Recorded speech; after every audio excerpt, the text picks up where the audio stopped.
which was that there's a rumor come from a blogger that Microsoft might be buying Nokia. I don't know if you've got a take on that. Just the mobile unit. That's yes. The blogger is, I think, is a Russian person who was previously quite correct on a few things, so he shouldn't be taken lightly. And he basically said there was no negotiations about it.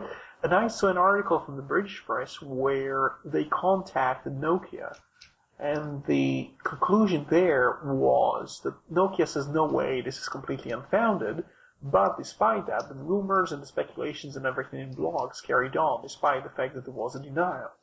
Now, I think the history of Nokia suggests that they usually avoid a subject if the rumor is true. So hopefully it's not going to happen. But I think Nokia pretty much doesn't know what it's supposed to do anymore. And I think it's the same. Okay, I don't know if it's the same blogger on Twitter or whatever who said that. Stephen Elop, the CEO of Nokia, who came from Microsoft, is supposed to leave within a few months, I believe. That's what he said. And I'm not sure we talked about it on the previous show, but this really, really smells bad if a person comes to Microsoft just to shake the hand of his former boss, basically, Ballmer, and then kind of leave the company, basically to come into the company just to sell it to somebody else for almost no money at all. So it's really quite disturbing, especially the effect this has. You probably don't realize this, or some people might not realize this. I mean, Nokia's staff, the amount of stuff they have is so high compared to the size of the Finnish population that almost every person in your family will have some connections or a friend's connection with somebody who works in Nokia. So if Nokia collapses because of Microsoft, then Finland, the home of basically of the inventor of Linux, is going to be pretty furious. I believe they will point the finger at Microsoft and say, look what they did to us, and look what we're left with. So I kind of see a situation here where perhaps the country that's known for giving us Linux in some way is going to just kind of be very bitter at Microsoft. Maybe is going to make some big changes and move over to Linux in some ways, but it's I don't know.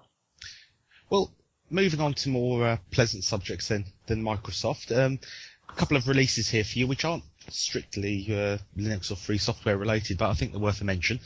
We got The Tunnel.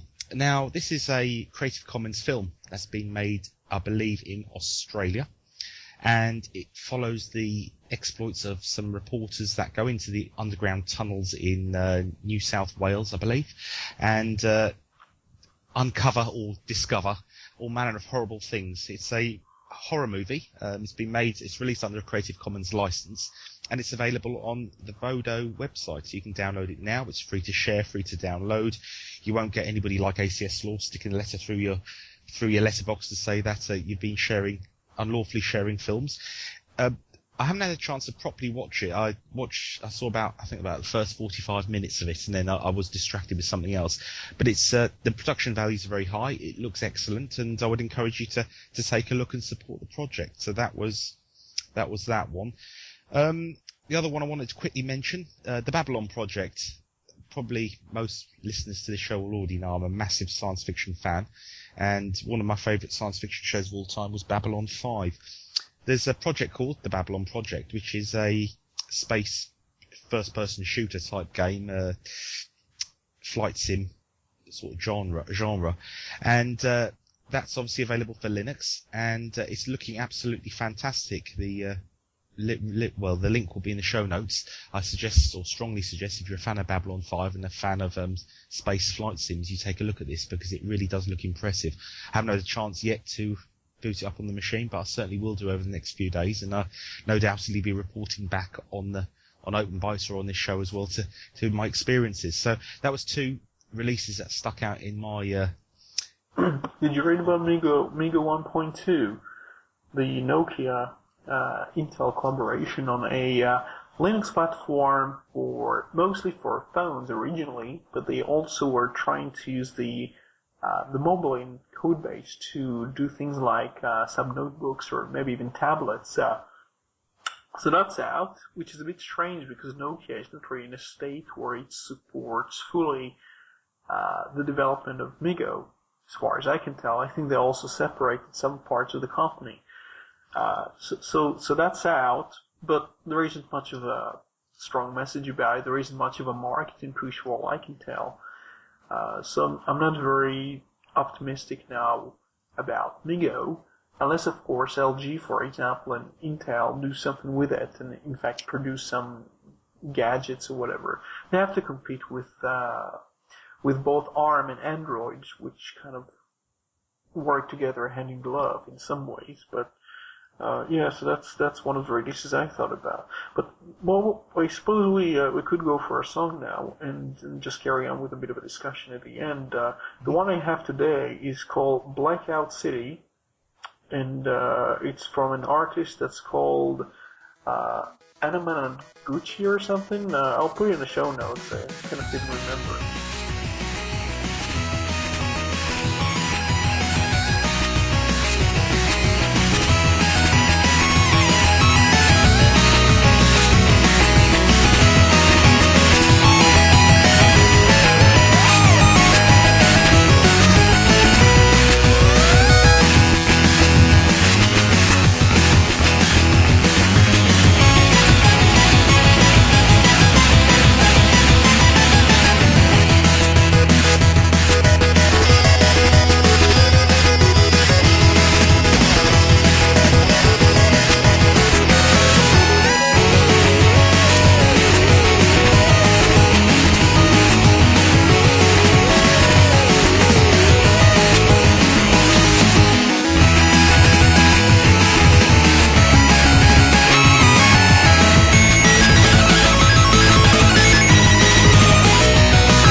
After that track, we're back.